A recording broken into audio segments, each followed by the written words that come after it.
Ndị Igbo ndewonu unu abọọlachi. Enwere otu ihe dị mkpa nji chọọ ka mee ihe onyonyo a n'ehihie a. Ihe m bịara ịgwa anyị bụ otu n'ime ihe anyị na-achọpụta n'ime nchọcha nke anyị na-eme n'ihe gbasara ịkwalite asụsụ na omenala Igbo nke eji mara anyị n'ọrụ omenka app. Ọnwa ole na ole gara aga anyị wee nụta kepukepu site n'ụmụ ajụjụ ndị anyị na-ajụgasị na ihe ndị anyị na-eme, wee nụ na ọtụtụ maọbụ ụfọdụ ụlọ akwụkwọ ndị nọ n'ala Igbo anaghịzi akụzi asụsụ Igbo. Mgbe anyị ji gaa n'ihu wee chọọ ka anyị chọpụta gịnị kpatara nke a, anyị wee nụ na otu n'ime ihe na-akpata ya nke mbụ bụ enweghị mmasị, enweghị nkwalite, enweghị mkpalite na ihe gbasara ịmụ Igbo maọbụ ịbụ onye nkụzi Igbo. Nke a bụ otu. Nke a kpatara na enweghị ọtụtụ ndị nkụzi na-akụzizi Igbo. Ole na ole nke enwereziri, ọ bụrụ na etinye ha atụga ha na ime obodo ebe mụ na gị abụọ si pụta, ha chikwa ebe ahụ were aka ha tụgharịa onwe ha gawa ebe ọzọ ịkụzi nkụzi n'ime obodo ebe ọkụ na-enwu n'elu. Nke eme wee na-achọpụta na ụfọdụ ụlọ akwụkwọ nọ n'ime obodo ebe anyị mụrụ anyị, ebe anyị nọ gụọ akwụkwọ, ebe anyị nọ akụziere anyị Igbo, na anaghịzi ha akụzi asụsụ Igbo. Nke a wee bụrụ otu n'ime ihe ndị na-akpa anyị mkpa, na-eri anyị nri n'ahụ, na-enye anyị nsogbu n'ahụ. Ajụjụ wee bụrụ, ọ bụrụ na ịbụ onye na-akwalite asụsụ Igbo maọbụ omenala Igbo, ịbụ nwa afọ Igbo, ihe gbasara ọdịdị Igbo, Igbo na-aga n'ihu bụ nke na-eme gị na-akpalite mmụọ gị, kedu ihe ị chere maka nke a? Kedu ihe ị chere a ga-eme? Mana anyị echeghị bịa jụwa ajụjụ a.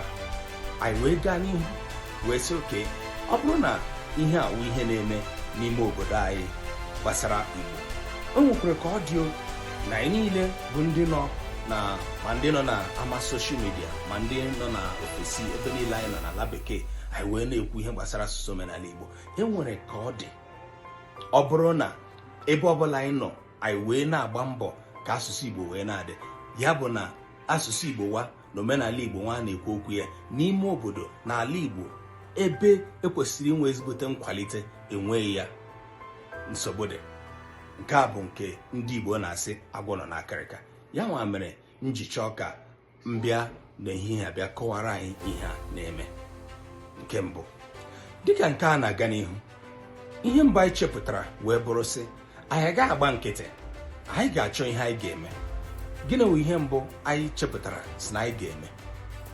Anyị chepụtara sị na otu n'ime ihe anyị ga-eme iji nke mbụ mara na ihe a na-ekwu ọwụ eziokwu. Ọ wụrụ eziokwu, anyị ebido ugbu a chọwa ewu ojii mgbe chi na-ejibeghị.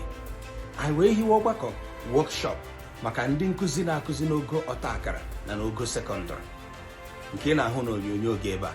O nwere mgbe anyị kwuru okwu ya mgbe anyị na-abanye afọ a wee sị na anyị ga-eme ihe dị otu a. Ugbu a ahazichela ihe niile gbasara ya, wee bụrụ na workshop ahụ ga-enwe isi. Ugbu a chọrọ m ịkọwara unu gịnị ka workshop a pụtara. Anyị chọrọ iji workshop a kpọkọta ndị nkụzi ndị si n'ime obodo, ndị na-nka na-akụzi asụsụ Igbo n'ụlọ akwụkwọ niile ha si debata aha ha ga-esi ahọpụta ha, wee tinye ha n'ọzụzụ otu mkpụrụ ụbọchị. Nke a bụ nke mbụ ya. Wee si n'ọnọdụ ahụ nwee mkparịta ụka anyị na ha jụọ ha ajụjụ si gịnị na-eme n'ime obodo anyị n'ihe gbasara ịkụzi na ịmụ asụsụ na omenala Igbo.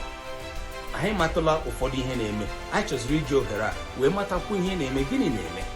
Ha gwacha anyị esi ebe ahụ wee nwezie ihe gbara ọkpụrụkpụ nke anyị ga-asị ihe a bụ ihe anyị chọpụtara na ihe gbasara asụsụ na omenala Igbo.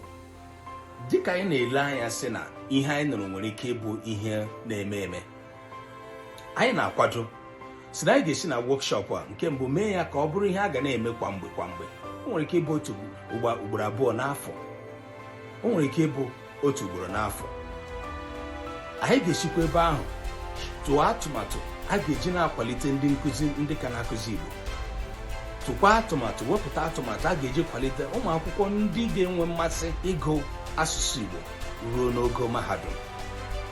Ya mere anyị ji na akpọ oku a dịka workshop a na-ahazi nke anyị họpụtara ụfọdụ ndị ọka nkụzi ndị maara aka nri ha na aka ekpe ha n'ihe gbasara asụsụ na omenala Igbo ha wee na-ahaziri anyị. Anyị na-arịọ ọha obodo wee na-arịọ ọha Igbo, biko ọnwụ na ịnweta ozi a ka uche gị dịrị ya, kedu ụzọ uche gị ga-esi adị ya. Mara na ọnwụ na isi n'ime obodo ebe a naghị akụzi Igbo, ihe mekwara n'obodo gị kedu ihe ị nwere ike ime? Arịọ ya na-arịọ gị kwalite ihe anyị na-eme, nyere anyị aka ka workshop a bụrụ nke ga-aga nke ọma, nyere anyị aka ka atụmatụ anyị wepụtara ka ọ bụrụ nke na-agaghị anwụ ya wụ ha enwe ego ha ji eme ya nke ahụ aga. Anyị na-arịọ arịrịọ, enwere ụzọ ị nwere ike iji nye aka, enwere ụzọ ị nwere ike iji kwalite anyị. Workshop a nke anyị na-eme ga-efu anyị ego. Anyị ga-akpọkọta ndị nkụzi a wee nye ha nri, gbakwara ha ụgbọ, kụziekwara ha ihe. Ma ha nwa ma ndị na-ahazi nkụzi a ga-akụzi, ha niile a ga-akpọkọta ha ọnụ. Workshop a ga-eme ya na National Institute for Nigerian Languages NINLAN Aba, ndị anyị na ha na-arụkọ ọrụ kamgbe ụfọdụ afọ ugbu a. Ndị NINLAN enyetụla anyị ụfọdụ enyemaka ndị ha kwesịrị inye anyị. Anyị na-ekele onye isi NINLAN nke bụ prọfesọ Ogbonna Ọnọha. Anyị sikwa ebe ahụ na-enweta ụmụ enyemaka ndị ọzọ dị iche iche, mana ego anyị na-etinye na workshop a kahiri nne. Ya ma mere njiji ohere a na-arịọ ụmụafọ Igbo, biko inweta ozi a, ihe ọbụla ị nwere ike inye ka workshop a bụrụ nke ga-aga nke ọma, nyere anyị aka. Ihe anyị na-arụ abụghị na ọ na-ahọpụtara anyị na ọ na anyị bụ ọkachamara, mba, ọ na anyị kwenyere n'ịgba mbọ n'iwu ọbụla dị nke ntakịrị. Anyị kwenyere n'ịgba mbọ n'ụzọ ọbụla o ji dị ntakịrị ka ahụ na n'oge nke anyị na ndụ anyị asụsụ Igbo bụ nke na-agaghị anwụ anwụ. Biko, ị bụrụ nwa afọ Igbo nweta ozi ya, chee echiche banyere ya. Lee workshop a anyị kpọrọ Eji Igbo Aga Ebe Aja Mbele.